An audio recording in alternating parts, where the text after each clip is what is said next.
Hey everyone, in today's video I am going to show you how to restore deleted contacts in Galaxy F05. So let's start the video. First of all, open contacts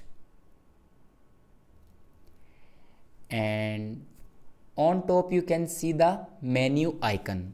Now click on this menu icon and here you can see the option recycle bin. Now click on recycle bin and here you can see all your deleted contacts.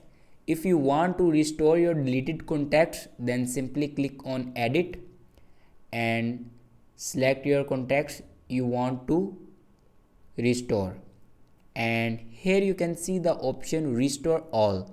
Now click on restore all, your contacts will restore.